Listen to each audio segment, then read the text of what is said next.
ഇന്നത്തെ ആൽത്തൂർ വാർത്തകൾ വായിക്കുന്നത് സുബിൻ ശരീഫ് തിന്നിലാപുരം. ഇന്ന് ഏപ്രിൽ മാസം 28 ഞായറാഴ്ച. മലയാള മാസം വന്നിട്ട് മോഡമാസം 15, അറബി മാസം സവ്വാൽ 19 ഇന്ന് വരുന്നത്.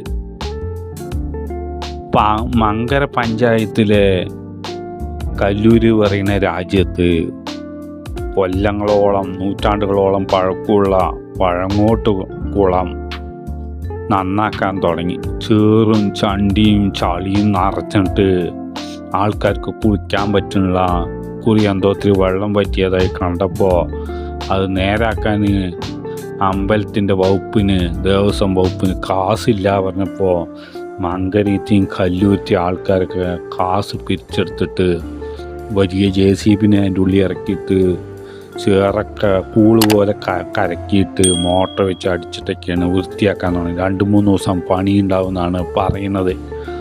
ആയിരക്കണക്കിന് ആളുകൾ കുളിക്കാനും മേല് കഴുകാനും തിരുമ്പാനൊക്കെ ആ കുളത്തിലാണത്ര നൂറ്റാണ്ടുകളായിട്ട് വന്നുകൊണ്ടിരുന്നത്. ഇപ്പോൾ ഉള്ള ആൾക്കാർ അധികമൊന്നും പോണില്ല. പണ്ട് കുളിക്കാൻ മാത്രമല്ല, പോത്തിനെ കുളിപ്പിക്കാനും കഴുകാനും വൃത്തിയാക്കാനൊക്കെ അതിനും കൂടി ആ കുളത്തിലാണ് അത്ര പോകുക. 70 കൊല്ലമായിട്ട് അത് നേരാക്കാത്ത കൊണ്ട് എങ്ങനെയെങ്കിലും ഇക്കുറി എങ്ങനെ നേരാക്കണം, വെള്ളം പറ്റിയിട്ടുണ്ട് എന്നിട്ട് ആൾക്കാർ തീരുമാനിച്ചു. ഒരു വക്കീലിൻ്റെ കെയർ ഓഫിലാണ് അത് നേരാക്കാൻ തീരുമാനിച്ചെടുക്കുന്നത്. അത് നേരാക്കാൻ 5 ലക്ഷം റുപ്യ ചിലവ് വരുന്നതാണ് കണക്കാക്കുന്നത്. അങ്ങനെ പൊതുജനങ്ങളുടെ കാശ് വിരിച്ചിട്ട് അത് നേരാക്കാനും കുറേ പണികളൊക്കെ ആൾക്കാർ തന്നെ ഇറങ്ങി ചെയ്യാനും തീരുമാനിച്ചു. കൂലിയൊന്നും വാങ്ങിക്കാണ്ട് 10 കിലോയിലധികം കനം വരുന്ന ചൊടിയ മീനും പകിരി മീനും നിറച്ചും ഉണ്ടായിരുന്നു. 20 കിലോൻ്റെ വലിയ പകിരിനെയും കട്ട്ള മീനിനെയും കണ്ടു എന്നൊക്കെ കുളം വൃത്തിയാക്കുമ്പോൾ പറയുന്നുണ്ടായിരുന്നു. BJPക്കാരുമായിട്ട് എന്തൊക്കെ കൂട്ടം കൂടി രഹസ്യമായിട്ട് എന്തൊക്കെ ധാരണയായി പറഞ്ഞിട്ട് മാർക്സിസ്റ്റ് പാർട്ടിൻ്റെ നേതാവ് EP ജയരാജൻ ഇപ്പം അയ്യത്തടാനായിട്ടുണ്ട്. ചിഹ്നം പോകുമോ പറഞ്ഞിട്ടാണ് മാർക്സിസ്റ്റ് പാർട്ടിക്കാർ വിഷമിച്ചിരിക്കുന്നത്. അതിൻ്റെ ഇടയിലാണ് EP ജയരാജൻ മറ്റേ പോകുമോ BJPക്ക് എന്നുള്ളൊരു പേടിയും ആൾക്കാർക്ക് ഉണ്ട്. അയാളാണെങ്കിൽ നല്ല പ്രവർത്തനം കാഴ്ചവെച്ച കുറേ കൊല്ലമായിട്ട് മാർക്സിസ്റ്റ് പാർട്ടിൻ്റെ നെടുന്തൂണാണ്.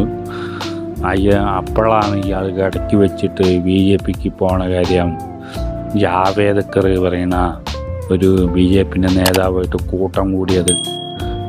ചോറ് വിളമ്പുമ്പോൾ സമയമാകുമ്പോൾ വിളിക്കുക, അപ്പോൾ നിങ്ങളൊന്നും പറയാൻ നിൽക്കണ്ടെന്ന് ജാവേദക്കർ പറഞ്ഞിട്ടുണ്ടായിരുന്നു. അപ്പോൾ ഇപ്പോൾ അയ്യത്തടാന്നായതുകൊണ്ട് ആൾക്കിപ്പോൾ പാർട്ടിൻ്റെ പരിപാടികളിലൊന്നും മുഖറ് കാണിക്കാൻ പറ്റാണ്ട് വിഷമിച്ചിരിക്കുകയാണെന്നാണ് പറയണത്. ആവിയടിച്ചിട്ട് ചുളു കുത്താൻ തുടങ്ങി. ചൂട് കാരണം വീട്ടിൻ്റെ ഉള്ളിൽ കയറി വന്നു കഴിഞ്ഞാലോ ഫാനിത്തിരി നേരം ഇടാണ്ടിരുന്നാലോ ആവി അടിച്ചിട്ട് ചുളു കുത്തിയിട്ട് ചൂടുവരവും അരച്ചരങ്ങൊക്കെ ആളുകളുടെ മേലെ നിറച്ചും വരുന്നുണ്ട്. ആണുങ്ങൾക്ക് കുപ്പായെങ്കിലും ഊരിയിട്ട് ഫാൻ്റെ ചോട്ടിരിക്കുക. പെണ്ണുങ്ങൾ എന്ത് ചെയ്യുന്നതാണ് ചോദിക്കുന്നത്.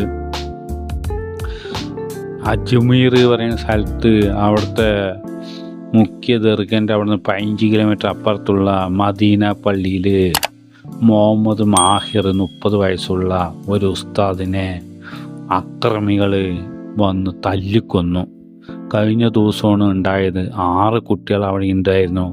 മുഖം മൂടിയിട്ടിട്ട് വന്ന കള്ളന്മാർ അവൻ്റെ മുണ്ടാണ്ടിരുന്നില്ലേ നിങ്ങളെയും കൊല്ലും വന്ന് അവനെ കൊണ്ട് വായ അടപ്പിച്ചു. എന്നിട്ട് ഇയാൾ കൊന്നതിന് ശേഷം അവരറിയാത്ത പോലെ പോയി. പോലീസുകാർ ഊർജിതമായ അന്വേഷണം നടത്തുന്നുണ്ട്. മൊക്കിലും മൂലയിലൊക്കെ അയാൾ വന്നവിടെ ക്യാമറ നോക്കി കണ്ടുപിടിച്ച് കുറ്റക്കാരൻ ഉടനെ അറസ്റ്റ് ചെയ്യുന്നതാണ് അവിടുത്തെ വലിയ പോലീസ് ഓഫീസർ പറഞ്ഞത്. ആ പള്ളിത്തെ ഉസ്താദ് മാത്രമല്ല, ഇമാമും കൂടിയായിരുന്നു മുഹമ്മദ് മാഹിർ. ഉത്തർപ്രദേശുകാരനായിരുന്നു. പെൽച്ചയ്ക്ക് ആണ് സംഭവം. മുഖം മൂടിയിട്ടിട്ട് 3 ആൾക്കാർ വന്നിട്ട് കിട്ടിയ വടിയും കൊണ്ടൊക്കെ തല്ലിക്കൊന്നു. ആളിനെ പീസാക്കി എന്നാണ് പറയുന്നത്. ഷഹീദിൻ്റെ കൂലി കിട്ടും ദീനിനു വേണ്ടിയിട്ട് ഹിദ്മത്ത് ചെയ്യുന്ന ഈ ഇമാമിന് എന്ന് പൊതുവെ പണ്ഡിതന്മാർ പറയുന്നുണ്ടായിരുന്നു. എങ്കിലും ഭയങ്കര ആശങ്കയാണ്. ബാക്കിയുള്ള മുസ്ലിം പള്ളികളിൽ ഉസ്താദന്മാർ എന്ത് സുരക്ഷയാണ് ഉള്ളത് എന്നാണ് ഇപ്പോൾ ചോദിച്ചു വരുന്നത്. ഇനി നമുക്ക് കുളിക്കാനുള്ള വെള്ളം വെറും 17% കുളത്തിലും പുഴയിലും കിണറ്റിലൊക്കെ ഉള്ളത് എന്ന് ജലസേചന വകുപ്പ് പറഞ്ഞു. വേഗത്തിൽ മഴ പെയ്തില്ലെങ്കിൽ ഈ വെള്ളവും വറ്റി വരണ്ട് പോകും. പിന്നെ എവിടെന്നെങ്കിലും കടൽ വെള്ളം കൊണ്ടുവന്ന് ശുദ്ധീകരിച്ചിട്ട് നമുക്ക് കുടിക്കേണ്ടി വരുമെന്നാണ് പറയുന്നത്. പൊറാട്ട് കളി പാലക്കാട്ടിൻ്റെ തനതായിട്ടുള്ളൊരു കല ആണ്. അതില്ലാത്ത ഒരു പരിപാടികളും വേലകളും ഇല്ല എന്നാണ് പറയുന്നത്. കളിക്കാൻ അറിയുന്നവരുടെ എണ്ണം കമ്മിയായതുകൊണ്ടും അറിയുന്നവർക്ക് വയസ്സായതിൻ്റെ ബുദ്ധിമുട്ടുള്ളതുകൊണ്ടും ആ കളി വളരെ കുറച്ചേ ഉള്ളൂ എന്നാണ് പറയുന്നത്. ജൂൺ മാസം 4-ാം തീയതിക്കാണത്ര നമ്മൾ ചെയ്ത വോട്ടുകളൊക്കെ എണ്ണുക. അതുവരെയുള്ള വോട്ട് പെട്ടികളൊക്കെ ഏതെങ്കിലും സ്കൂളിലോ കോളേജിലോ പൂട്ടി സീൽ ചെയ്തിട്ട് പട്ടാളക്കാരും പോലീസുകാരും കാവൽ നിൽക്കുകയാണ്, ഊണും ഉറക്കവും ഇല്ലാണ്ട് എന്ന് അറിയാൻ കഴിയും. നമ്മുടെ ആലത്തൂരിൽ പെണ്ണുകുട്ടികൾ പഠിക്കുന്ന സ്കൂളിൽ 6 റൂമുകളിലായിട്ടാണ് അത്ര ഈ പെട്ടികളൊക്കെ സൂക്ഷിച്ചു വെച്ചിരിക്കുന്നത്. ആയിരക്കണക്കിന് വോട്ട് പെട്ടികൾ വന്നിട്ടുണ്ട് എന്നാണ് പറയുന്നത്. ഗവർണർ മുട്ടുമടക്കി മൂപ്പര് പണക്കമൊക്കെ മാറ്റി 5 ബില്ലുകളിൽ ഒപ്പിട്ടു എന്ന് പറയുന്നു. ഉത്തർപ്രദേശിൽ ഫാർമസി കോഴ്സിൻ്റെ പരീക്ഷയിൽ ജയ് ശ്രീറാം എന്ന് എഴുതിയവരിനെയൊക്കെ ജയിപ്പിച്ചു. 50% മാർക്ക് കൊടുത്തിട്ട് ജയിപ്പിച്ചു. കുറച്ച് ക്രിക്കറ്റ് കളിക്കാരൻ്റെ പേരും അവർ എഴുതിയിട്ടുണ്ടായിരുന്നു. അപ്പോൾ എഴുതാനും വായിക്കാനും അറിയാത്ത പൊട്രാസുകളൊക്കെ അതിൽ ജയിച്ചതായിട്ട് അറിയിപ്പ് വന്നിട്ടുണ്ട്. പ്രധാനമന്ത്രി നരേന്ദ്രമോദി നുണ പറയുന്ന ആളാണെന്ന് രാജീവ് ഗാന്ധിൻ്റെ മകള് പ്രിയങ്ക ഗാന്ധി പറഞ്ഞു. ഞാൻ ഒരുപാട് മുഖ്യമന്ത്രിമാരിനെയും പ്രധാനമന്ത്രിമാരിനെയും കണ്ടിട്ടുണ്ട്. എൻ്റെ അച്ഛനും അച്ഛൻ്റെ അച്ഛനും മുത്തച്ഛനും അതിൻ്റെ അപ്പുറമുള്ളവരൊക്കെ നല്ല സത്യസന്ധതയുള്ള പ്രധാനമന്ത്രിയായിട്ടാണ് രാജ്യം ഭരിച്ചത്. വായെടുത്ത നുണ മാത്രം പറയുന്ന ആളാണ് പ്രധാനമന്ത്രി. 50 ഉറുപ്പ്യക്ക് പെട്രോൾ കൊടുക്കുക പറഞ്ഞിട്ട് ഇപ്പോൾ 100-110 ഉറുപ്പ്യൊക്കെ ആയി. ഇനി ഇലക്ഷൻ കഴിഞ്ഞ അവസ്ഥയ്ക്ക് ഇനി അപ്പോഴാണ് പൊസ്കനെ ഗ്യാസിനും പെട്രോളിനും ഒക്കെ വില കൂട്ടുകയെന്ന് പറയാൻ പറ്റില്ല എന്നാണ് പ്രിയങ്ക ഗാന്ധി പറഞ്ഞത്. തോൽക്കുന്ന കണ്ട അപ്പം ഒരുക്കനങ്ങോട്ട് ചാർജുകൾ കൂട്ടുന്ന പരിപാടി ഉണ്ട് എന്നാണ് പറയുന്നത്. വയനാട്ടിൽ കുളത്തിൽ വെള്ളം കുടിക്കാൻ പോയ മാട്ടിനെ തിന്നു. കടുവയാണ് ആക്രമിച്ചിട്ട് അതിനെ തിന്നത്. IC ഉള്ളവരൊക്കെ ഹജ്ജിന് പോകുന്നുണ്ട് എന്നാണ് അറിഞ്ഞത്. സക്കാത്ത് കൊടുക്കണവർ നിറച്ചും പൈസയുള്ളവർ ആൾക്കാരൊക്കെ നമ്മുടെ ആലത്തൂരും ഭാഗത്തൊക്കെ ഉണ്ട്.